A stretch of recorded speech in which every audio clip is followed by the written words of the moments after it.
সবাইকে আসসালামু আলাইকুম। ঈদ মোবারক। আর আজকে ঈদের ২য় দিন। আজকে ৩য় দিন। গতকালকে আমরা সবাই ঈদের ঘোরাঘুরি করতে চলে গেছিলাম। আর আমরা একা যাই নাই, আমার হাসব্যান্ড, ওর সব ফ্রেন্ডরা, সবার ওয়াইফ, বাচ্চা-কাচ্চা সবাই মিলে একত্রে ঘোরাঘুরি করতে যাই এই ফার্স্ট টাইম। সত্যিই খুব ভালো লাগছে। আর আমরা চলে গেছিলাম ১০ পাই, আমাদের জালকুড়ি, আমাদের পাশেই এলাকায়। গত বছর আমরা আমাদের ফ্যামিলি নিয়ে গেছিলাম, তখন সিঙ্গেলে গেলাম। আর এবার আমরা হিসাব করলে বড় একটা জয়েন্ট ফ্যামিলির মতো গেছি, বেশ ভালোই লাগছে। আর আমরা যেখানে ঘোরাঘুরি, ওই জায়গায় মেলা হয়েছে, তো কিন্তু মেলাতে আমরা ঠিকঠাক মতো ঘুরতে যেতে পারি নাই, মানে ঘোরাঘুরি করা হয় নাই। যাই হোক, প্রচুর রোদ, গরম আর মানুষের প্রচুর ভিড়। আর আমরা যেহেতু দুপুরে খাবার দাবার খেয়ে বের হয়েছিলাম, বিকেলের দিকে সবারই কম বেশ খিদা লাগছে, তাই আমরা চলে আসলাম পাশের একটা রেস্টুরেন্টে একটু রেস্ট নিতে, প্লাস কিছু শর্টকাট খাবার দাবার খেতে। তো মেলার ফুটেজ নেওয়া হয় নাই, যেহেতু ওইখানে অনেক ভিড় ছিল। আর এই যে দেখেন, আমরা রেস্টুরেন্টে এসে বসছি। ফার্স্টে আমরা উপরে বসছিলাম, কিন্তু আমাদের ফ্যামিলি যেহেতু অনেক বড়, সবার একটা টেবিলে হচ্ছিল না, তাই আমরা আবার সেম রেস্টুরেন্টে নিচে আসছি।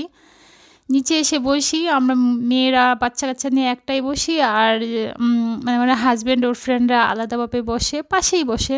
এই যে দেখেন, আমার ২ ছেলে ২ পাশে। ছোটজন মাম্মাস বই, সে তো মাম্মাসকে ছাড়া বসবেই না। বড়জন আমার পাশেই বসছিল। আর অনেক খুশি ঘোরাঘুরি করতে পেরে। এই যে আমরা খাবার অর্ডার দেওয়ার পর রেস্টুরেন্টের লোকেরা বলতেছিল যে খাবার আসতে লেট হবে, আপনারা একটু ঘুরে আসতে পারেন। তাই আমরা রেস্টুরেন্টের পিছনের এই ফাঁকা জায়গাটায় ঘুরতে আসছিলাম। সত্যি বলতে জায়গাটা দূর থেকে, হয়তোবা আমরা যেহেতু ওইদিকে নতুন গেছি, তাই আমাদের কাছে খুবই ভালো লাগতেছিল, খুব সুন্দর ইউনিক লাগতেছিল। আর একটু ঘোরাঘুরি করে চলে আসলাম রেস্টুরেন্টের ভিতরে। এই যে দেখেন, এই জায়গাটা কিন্তু ভীষণ সুন্দর, আমার খুবই ভালো লাগতেছিল। আর আমি একলা পাগলের মতো ভিডিও করতেছিলাম। অনেকগুলা ছবি তোলা হয়েছে, ছবিগুলা হয়তোবা আপলোড করা হয়নি, ওগুলো ফেসবুকে করা হয়েছে। আর দেখেন কি সুন্দর পানি, স্বচ্ছ পানি। আর ভালোই লাগতেছিল সবাই মিলে। তারপর চলে আসলাম, যেহেতু খাবার অর্ডার দেওয়া হয়েছে, সবাই যার যার পছন্দ মতো খাবার অর্ডার দিছে। আর এই যে দেন, আমার ছোটজন, সে বলতেছে আমাকে হাত দিয়ে খাইয়ে দাও, গরম, আমি নিজে খেতে পারি না, আমি খেতে পারবো না। আর বড়জন, সে নিজে নিজেই খাচ্ছে, তার পছন্দের সব কিছু অর্ডার দেওয়া হয়েছে। এই তো মেনু। আর আমি অনলি ফর শর্মা অর্ডার দিছি, আমার শর্মাটাই ভালো লাগে। আর আমি কি অর্ডার দিব, আমার ছোটজনের যা যা আবদার ছিল, আমার বড় ছেলে, ছোট ছেলে, ওরা যা অর্ডার দিছে তা ওরা সবটা কমপ্লিট করতে পারেনি। তাদের খাবার খেয়ে খেয়ে আমার পেট পুরোপুরি ভরে গেছিলো। তো আমরা সবাই শেয়ার করেই খাচ্ছিলাম। বিষয়টা এমন না যে আমি একা অর্ডার দিছি, আমি একা খাচ্ছি।